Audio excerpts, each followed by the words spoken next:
When you need mealtime inspiration, it's worth shopping Kroger for thousands of appetizing ingredients that inspire countless mouthwatering meals. And no matter what tasty choice you make, you'll enjoy our everyday low prices. Plus, extra ways to save, like digital coupons worth over $600 each week and up to $1 off per gallon at the pump with points. So you can get big flavors and big savings. Kroger, fresh for everyone. Fuel restrictions apply. This episode is brought to you by Microsoft Azure. Turn your ideas into reality with an Azure free account. Get everything you need to develop apps across cloud and hybrid environments, scale workloads, create cloud-connected mobile experiences, and so much more. Discover what you can create with popular services free for 12 months. Learn more at azure.com. That's AZURE.com.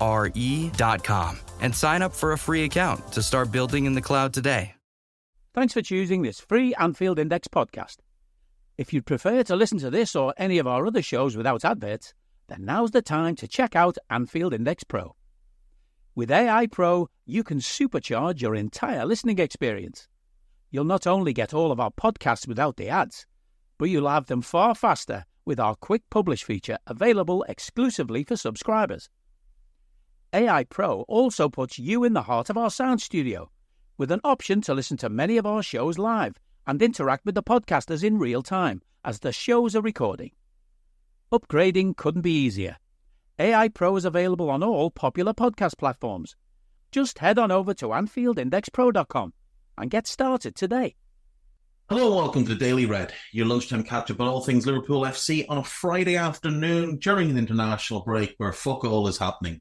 But a few bits and bobs to talk about today. We can talk about Federico Chiesa, who seems to have settled in very, very quickly. We've seen some footage of him training with the under-21s. Also training with the 21s is young Rio Gamoa. Both of them seemingly catching the eye very early. Alvin Ayman, another one of those that arrived in the summer, made his unofficial debut with the under-18s. They played against the Robbie Fowler Academy and beat them 6-1. He started in midfield.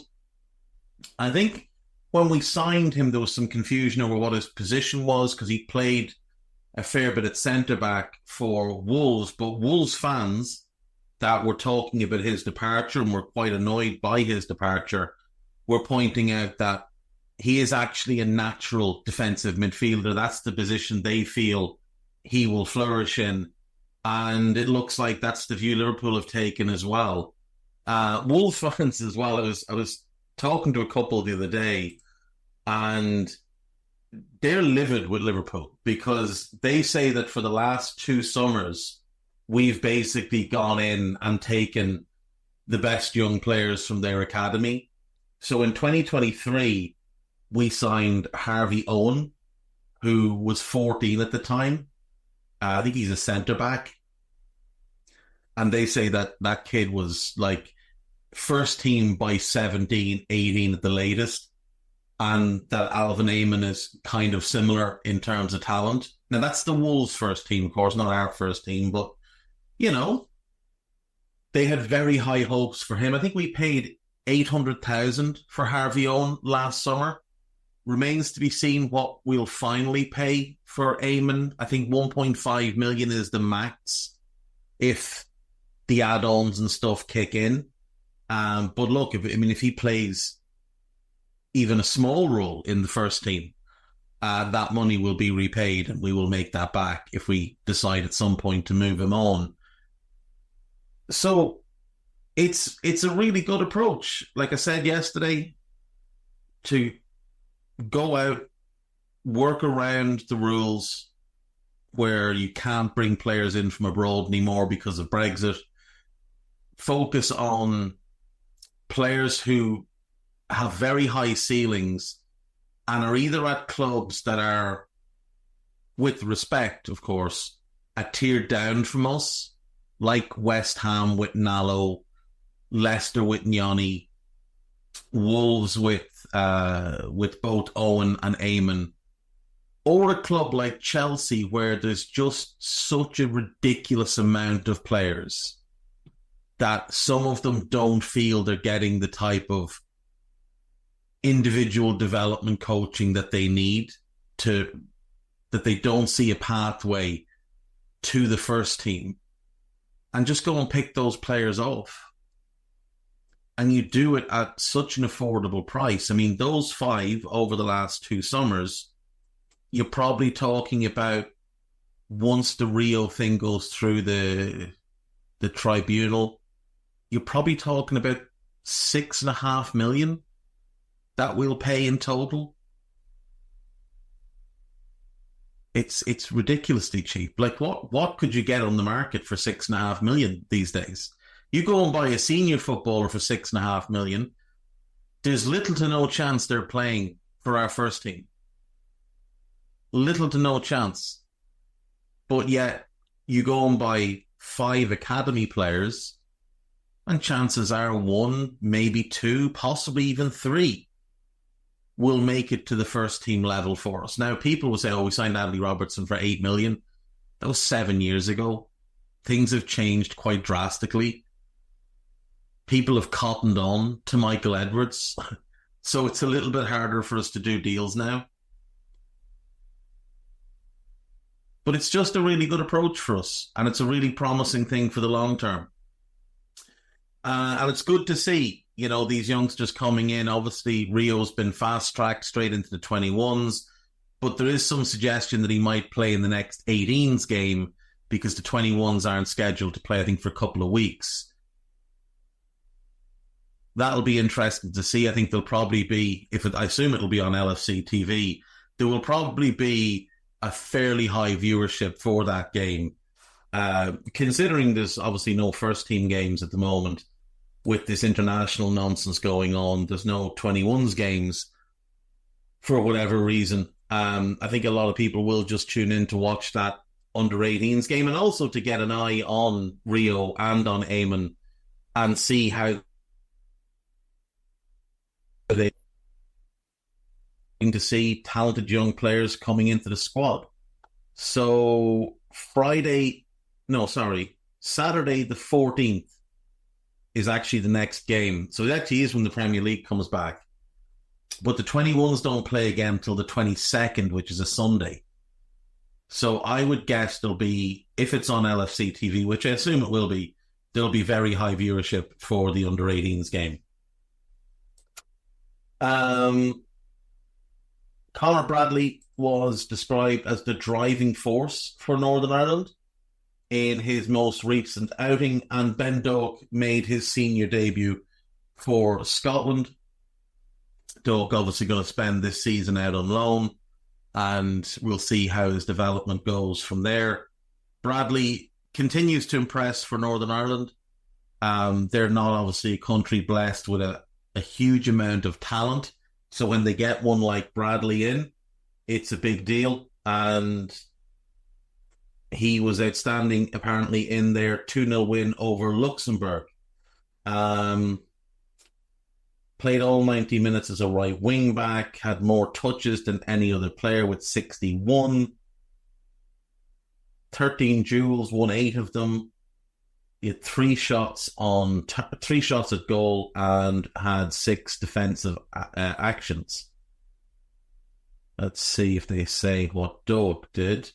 Doak came off the bench to join a side captained by Andy Robertson and played a role in Scott McTominay's equaliser, but Poland beat them 3-2.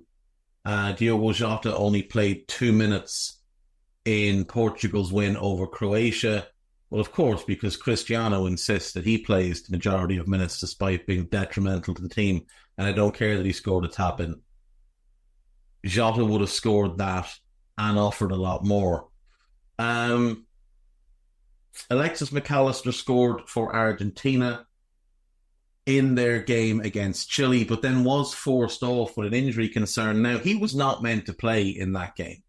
The initial reports was that he wasn't going to train and he wasn't going to play in that game. But all of a sudden, he's in the team, playing in quite an advanced role, and opens the scoring in the 3rd minute of the second half and was taken off on 79, which isn't early, to be fair. I do wonder if maybe that was partly pre-planned as well, because like he hadn't trained with them, and the reporting was that he was carrying a bit of a niggle, and they wanted to be careful with him. Mo Salah's new contract is a no-brainer. Liverpool have to accept. Let's see what this is. This is written by Jack Lusby.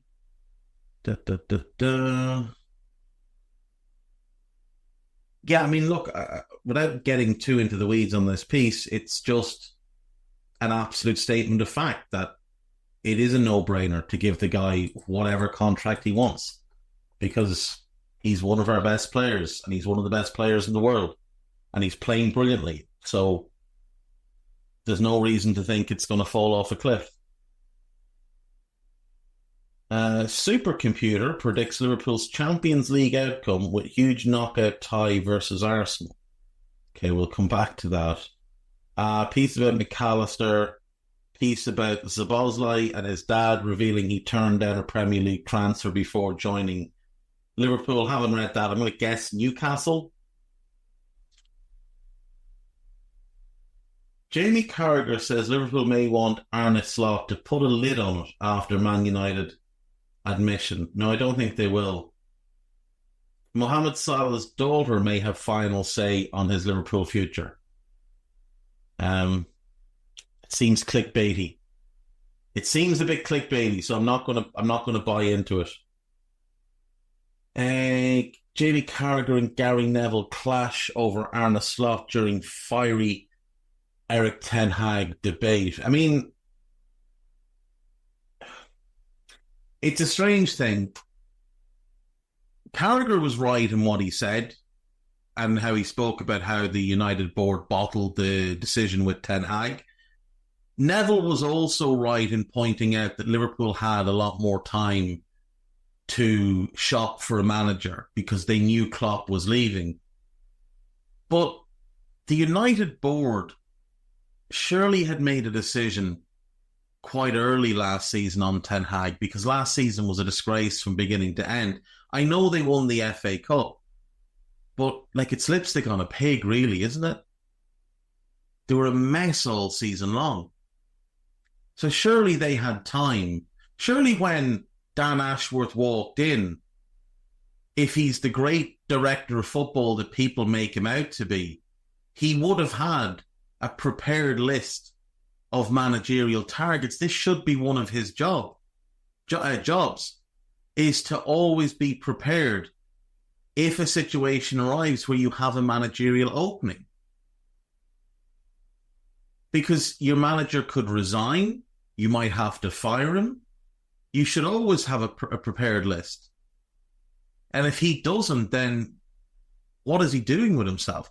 Especially given he was at Newcastle, where from the minute he arrived, there was a lot of talk around, well, how long is Eddie Howe going to be here? Nobody views Eddie Howe as the guy that's going to win a title with Newcastle. And if Newcastle want to do a city and build and then win a title, it's not going to be with manager number one. It's going to be with manager number 2 or 3. So surely he should have been even looking at it from their perspective of, well, if Eddie was to go, who would we bring in? Surely that list is transferable. Surely you just have that list and you know who you would target if you had to make a decision on manager. Like, it bafflingly poor. Now, there was some nonsense spoken by Carragher as well at times. Neville had some nonsense as well. But that is standard practice for both of them. You also have to remember that when they have these arguments, a lot of them are for the purpose of social media clips. Like, they just are. A lot of it's engagement farming. I think Neville plays into that far more than Carragher does, because I don't believe for a second that Neville didn't agree with Carragher when he said that the board had bottled the decision. I'm 100% certain Neville agreed with that. But he knows how the game works for Sky, and that's that they've got to go and get those social media clips and bring in further revenue on their YouTube and all these kind of things. Liverpool faces Man City battle after tracking Adam Wharton as Martin Zubimendi alternative. So there was a report in the Daily Mail suggesting that Adam Wharton could leave Palace next summer. And it was said that in this past summer, we made a tentative inquiry about Wharton. I assume this was when the Zubimendi deal fell through. Now, Wharton isn't a six, but his game is definitely transferable into what Arne Slot wants in that number 6 position. You would lose certain things that Wharton does very well, like his final third passing is exceptional because he makes such quick reads, quick decisions, and instantaneous passes. You'd lose that by having him a bit deeper. But he's also a very flexible player who can play in midfield with different types of partners. Like we saw him at Blackburn play with Tyler Morton at times. So you could definitely see him and Alexis play together. You could definitely see him and Gravenberch play together. At Palace, he's largely been partnered with either Jefferson Lerma, who's obviously an out-and-out holding midfielder, or Will Hughes, who's not a holding midfielder, but has been tasked with that job to do all the dirty work. The issue with a Liverpool midfield with Wharton and Gravenberch or Wharton and McAllister is who is doing that dirty work. I think for Palace, the ideal for them is that they'll get Doucouré back and they'll have that Doucouré-Wharton pairing. Doucouré obviously will be the designated defensive midfielder and Wharton will play that bit higher like he does with Lerma. But for sure, you could move him back.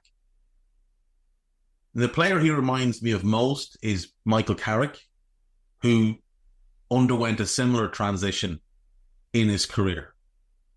Carrick didn't start off life sitting in front of the defence. He played higher, he played a bit more box-to-box, he offered more of a final third threat, but he was genuinely outstanding when he moved back into that deeper role. When you need mealtime inspiration, it's worth shopping Kroger for thousands of appetizing ingredients that inspire countless mouth-watering meals. And no matter what tasty choice you make, you'll enjoy our everyday low prices. Plus, extra ways to save, like digital coupons worth over $600 each week and up to $1 off per gallon at the pump with points. So you can get big flavors and big savings. Kroger, fresh for everyone. Fuel restrictions apply. I don't need a VPN. I've got nothing to hide. Ha. This is what I used to tell myself before I hooked up with LibertyShield.com. Not only is my home internet now fully encrypted, but I can now access all the websites I want, whenever I want, and do so from absolutely anywhere. As a Liverpool fan, I love to know I can now watch every match, regardless of whether it's on UK TV or not. My Liberty Shield VPN makes sure nothing is blocked and guarantees me super fast streaming speed throughout that match. You can get connected right now with their software package, which includes a 48-hour no-obligation free trial and instant access to their apps for Apple, Android, Fire TV, PC, Mac and Android TV. Or go a step further like I have and get one of their pre-configured VPN routers. These small but powerful devices allow you to easily connect every device in your home to VPN, making it the perfect solution for smart TVs, Mac boxes and games consoles. Visit LibertyShield.com today and use coupon code AIVPN25 to get 25% off at checkout. And in an Arne Slot team, which is going to be obviously very possession heavy, control heavy, you probably could get away with it. As long as you ensured you were rock solid behind them, which would require that upgraded left back that we all know we need anyway. But if you were to line up with Konate, Virgil and defensive left back X, with Trent doing what Trent does, Wharton at the base of that midfield, Alexis Dominic, Alexis Gravenberch, Gravenberch Dominic, whichever way you want to, and that would, Alexis Gravenberch would have Dominic playing off the left, you'd imagine. That would certainly work. There's obviously Curtis Jones is an option in there. And Curtis is a player who, while it's a bit of a waste of his talents, Curtis is a player who's shown he can do a lot of that dirty work to help out. But I do love the idea of signing Adam Wharton. Like, in the summer, people talked about all these players that we missed out on. For me, there was only really 3 who moved anywhere that I was annoyed that we weren't in for them. Calafiori, obviously, he would have been perfect in that left back, left centre back type of role. But again, I assume, as I said before, I assume the injury history is what put us off there. Michael Elise, who would have just been special under Arne Slot. Like, tailor-made for the Calvin Stengs role, and a much better player than Calvin Stengs. Could also play off the right so you could give Mo some more rest, but as the 10, which would have pushed Dominic to the left, and that might have seen Diaz leave in the summer. Now, thankfully, Diaz has started the season really well, but if we'd sold him in the summer to bring in Michael Elise, I don't think anybody would have been complaining. And Archie Gray was the other one. Archie Gray was the third one. And to be honest, of the 3, Gray is the one I was most annoyed about, because I really had this idea of bringing in Gray this summer and then going and getting Wharton next summer. Because I think that pairing would be just perfect. I think you could develop them together into an absolutely sensational midfield pair. Gray will be the player that people think Declan Rice is, and Wharton is just a very special passer of the ball. Like, Wharton sees the game quicker than everybody else. And from the minute he came into that Crystal Palace team, it was just like, there was no settling in period. There was no time needed for him to adapt at all. It was just instantaneous. This guy is more than good enough for this level. Not only is he good enough, he's a standout in Premier League games immediately. And oftentimes with really talented young players that come from the Championship, there is that betting in process. But just didn't happen with him because of his footballing IQ. And his footballing IQ is why you could convert him very, very easily into what Arne wants as a 6. Again, you'd lose, I think, a big aspect of his game in terms of what he offers in the final third, but you'd open up other aspects of his game. You'd get more out of his ability to break the lines. And he could take a ball from a centre-back and ping it directly into Dominic's feet, ping it into Mo's feet, and get us moving even quicker. He's a very, very special player. Now, you put him up against Zubimendi, who is obviously who they had decided was the number 1 target. And obviously, like, Zubimendi's more ready-made. Zubimendi is more natural in that position. But Zubimendi's 25, he'll turn 26 this year. So, you know, you're looking at probably 5 really good years from him. Adam Wharton turns 21 4 days after Zubimendi turns 26. So he's 5 full years younger. He's bigger. He's more physical. He's got a higher ceiling. Now, Zubimendi's obviously the better player now, but Wharton has a higher ceiling. Like, I wouldn't look at Zubimendi and say that's a guy who's going to be an, undeniably world-class player. I think he's going to be absolutely top class, but just that little level below truly world class. But with Wharton, you can see him becoming a world class player, given what he is now, his age, his potential. And it's just very appealing. Now, he'd be quite a bit more expensive than Zubimendi, probably 25, 30 million more expensive, but his wages would be lower. So the cost would balance itself out. He wouldn't be as good now, but in the long term, he'd be as good or better, and you'd also get him for a much longer period of time. I'm inclined to say Wharton is the one we should go for. As much as I think Zubimendi walks in and immediately improves us an enormous amount, there's always going to be a part of Zubimendi who's got one eye back on Spain. Whereas with Adam Wharton, he's an English lad. He's from the north of England. I think he'd be much happier in Liverpool for the long haul.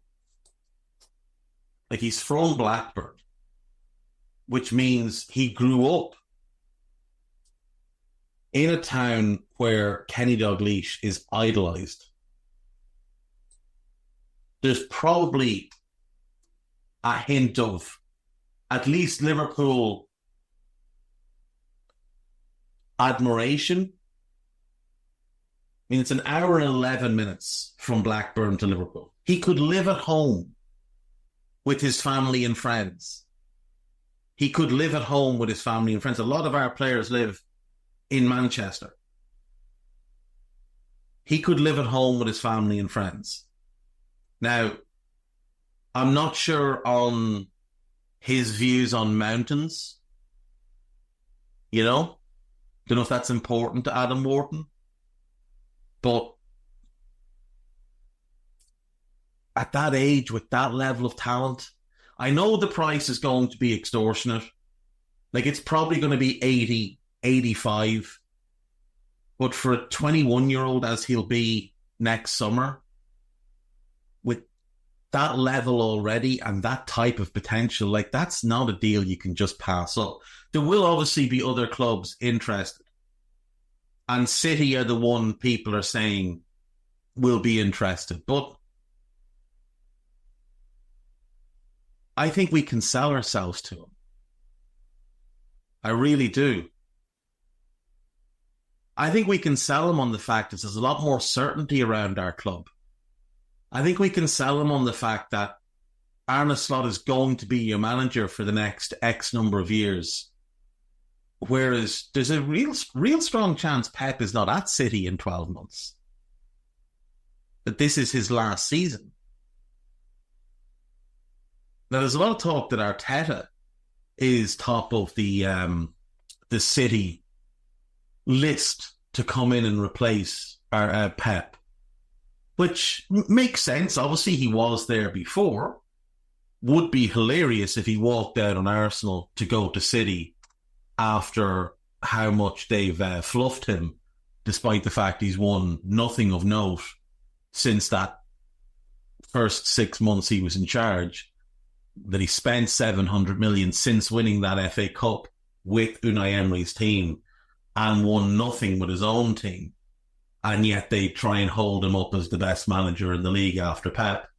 But it would be funny if he did walk out and go there. But Arteta going to City brings with it its own spell of uncertainty for them. Because if Pep goes, I'm inclined to think KDB will go, Ederson will look to leave, Rodri probably looks to leave. They might be facing a significant rebuild next summer. There's always a possibility that Haaland just decides, okay, I've done my time here, now I'm going to go somewhere else. What's the next challenge? Who's offering the next bag of money? Are those gold bars I see in Barcelona? Do I go and join the super team in Real? Which you just imagine how terrifying they could be. It might be a mess, actually, to be fair. You've got that many players that won't track back. Remember that PSG team where none of the forwards were in any way arsed with anything when the ball was behind them? I think there's more certainty around us. And I think if Arne sits down and talks to him, and Lego Head sits down and talks to him, I think he's going to be more enamoured with what Arne Slot has to say. Lego Head will start talking to him about light bulbs and like playing You'll Never Walk Alone on the training ground, and they're having pickpockets at team dinners and stuff. Just such a bizarre man. What a weird little man. Arne doesn't do anything strange. He's just a normal guy and a really good coach. I think we could sell it to Adam Wharton very easily. And I think there's in all likelihood, he grew up idolising Gerrard, because who didn't? What young English football fan didn't idolise Gerrard if they were born and raised during Gerrard's career, especially in Northern lad? Now, he probably has a fondness for Scholes and a fondness for Carrick as well, but Gerrard over both. And he's not a London soft lad, so he's not going to be a Frank Lampard fan, is he? I still can't believe Palace got him for 18 million, and people actually thought, oh, that's an overpay. He's a hell of a player. An absolutely sensational talent. 19 Premier League games, and I would gladly drop the 80 million it would take to get him tomorrow. And as good as Zubimendi is, I think Wharton's the way to go. I really do. There'll be some teething issues, but how quickly he gets and gives the ball, relocates, makes himself available, how calm he is under pressure. And that's the other thing. He's so secure under pressure as well, because he's got a big physique. He's strong. Zubimendi is a very, very good player, but the one thing you ding him on is he does have a tendency to give the ball away in dangerous areas. Now, it doesn't happen every game. It doesn't happen multiple times a game, but it can just happen in high-pressure situations. Whereas with Wharton, you always feel secure when he has the ball. You always feel secure. Anyway, Anfield watch, what have you got? Oh yeah, hang on, what did this supercomputer predict? Let's have a quick gander at this. Andy Robertson slammed for Neba's contribution in Scotland defeat. It's just going to get worse, in fairness. He's going to get more and more criticism as the years go on, because he's not the player he was. He's had a solid enough start to the season. He had a bad first half against Ipswich. He was okay against Brentford, and he played well against United until Ahmad came on, and he didn't do well with Ahmad. But he's been okay to start the season, but the more games he plays, it's going to wear him down. A supercomputer reckons Liverpool will make it to the Champions League semi-finals this season, knocking out Premier League rivals Arsenal en route. Okay, I can get on board with this type of thinking. Arne Slot's team will play 8 games in the new league stage, 4 home, 4 away. And Grosvenor Sports supercomputer predicts the Reds will make it to the semi-finals. Using the probability model, the data specialists constructed an average league table based on 1,000 simulations of the Champions League fixtures. They predict the top 8 who will qualify for the round of 16 automatically will be Real Madrid, Inter, Bayern, Barcelona, Man City, Atletico Madrid, Aston Villa, and Atalanta. Okay, so we wouldn't finish in the top 8. After that, the teams that would feature in the knockout playoff round are Monaco, Arsenal, Dortmund, PSV, AC Milan, Feyenoord, Leverkusen, Girona, Liverpool, Juventus, Celtic, Sparta Prague, Benfica, RB Leipzig, and Paris Saint-Germain in order from top to bottom. So that's 1, 2, 3, 4, 5, 6, 7. They have us finishing 17th. 17th in this league? I don't think so. Oh, 18th. 18th, even worse. Winning 3 of its league games, drawing 1 and losing 4. That's quite the load of shit, that is. Anyway, it's then predicted we would beat Monaco on 1-0 on aggregate, a 0-0 away, and a 1-0 at Anfield.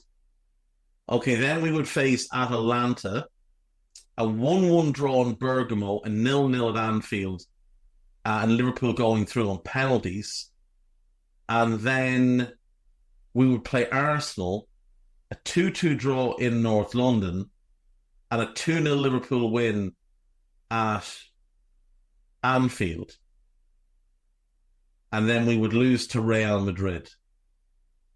Lose the first leg 2-1 at home, and then draw 2-2 away. And then they think Man City would beat Real in the final. The sheer notion of Real losing a Champions League final means that all of this can go in the bin, and I've just wasted my own time and yours. So there we go. Liverpool legend explains why Mo Salah must follow Cristiano's example at Anfield. Chelsea legend makes huge Rio Nago. Gamoa, I'm going to go with Gamoa. That's what I'm going to stick with. The Liverpool fans will love. We'll come back to that. Liverpool fans love it as Arne Slot sensationally snubs Alex Ferguson. He was asked who the best Premier League manager of all time was. Rio Ferdinand suffers embarrassing moment when compared to Virgil van Dijk. I mean, you just need to watch footage of the two of them. We'll come back to that one. Right, who's the Chelsea legend? Oh,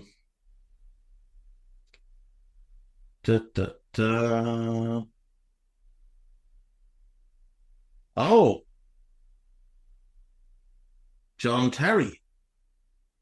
This boy is and will be a top player, he said, responding to Fabrizio Romano's Instagram about the signing.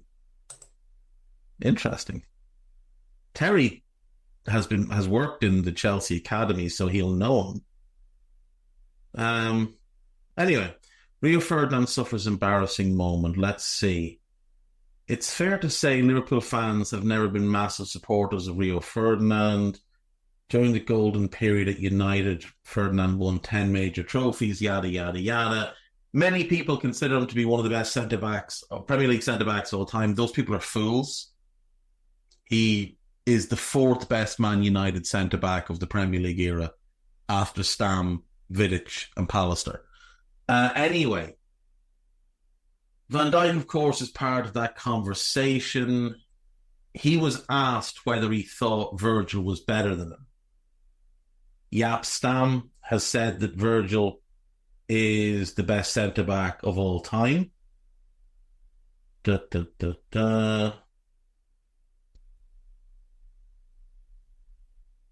One of the questions Rio was asked is, Virgil van Dijk, do you look at him and think he's better than you? Rio said no, but he was hooked up to a lie detector which signaled he was lying. Rio also tried to claim that William Saliba is the best centre-back in the Premier League. This is based on old stuff. I'm not sure why they've written this article now. because I saw that clip of Rio lying about that months ago. That's not new. It's from like May or something, or April. And the nonsense about Saliba is just hilarious. He's not even the best centre-back in his own team. He's the second or third best in North London.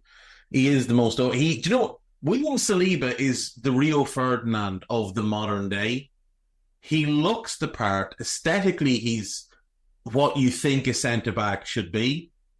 But like with Rio, he's prone to mistakes. He runs away from having to actually defend quite often.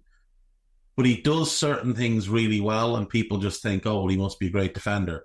But he's oftentimes leaving most of the defensive work to the fella next to him. For Rio, it was Vidic. For Saliba, it's Gabriel. AnfieldIndex.com. Okay, there's a first look at Liverpool's first kit with Adidas. Liverpool face potential AFCON dilemma in 25-26. Liverpool's focus on youth. There's a piece about Arne Slot saying that... a piece about Jan Molby saying that Arne Slot is a very smart guy. There was obviously the report, I believe, from This Is Anfield about a new contract for Diaz, and the talk that he was on a very low fee. And Paul Gorst, whose opinion there you wouldn't put much stock in, he said that people he's spoken to at Liverpool have refuted that suggestion. He's also kind of dampened expectations on the contract, but again, it's Paul Gorst. Podcast-wise, the newest pod up is the Molby on the Spot, which is an absolute belter, so make sure you give that a listen when you get a chance. There was to be a Minefield, but it had to be cancelled. Red Alert will be out over the weekend for you, and there's another Scouted to come out over the weekend for you as well.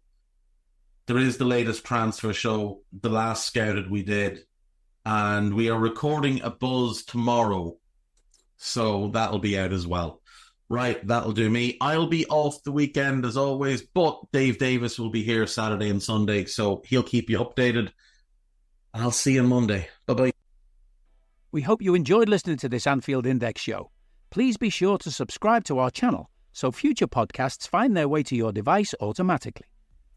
There's nothing quite like fan engagement, and we'd love to know what you think of anything discussed on this show.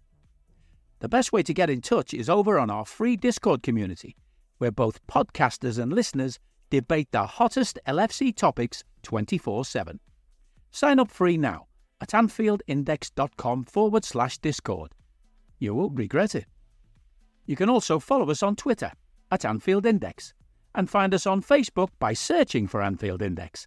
Oh, and before you go, we'd love it if you could leave us a 5-star review on your favourite podcast app. It only takes a couple of seconds, and it means the world to the people who create these free shows.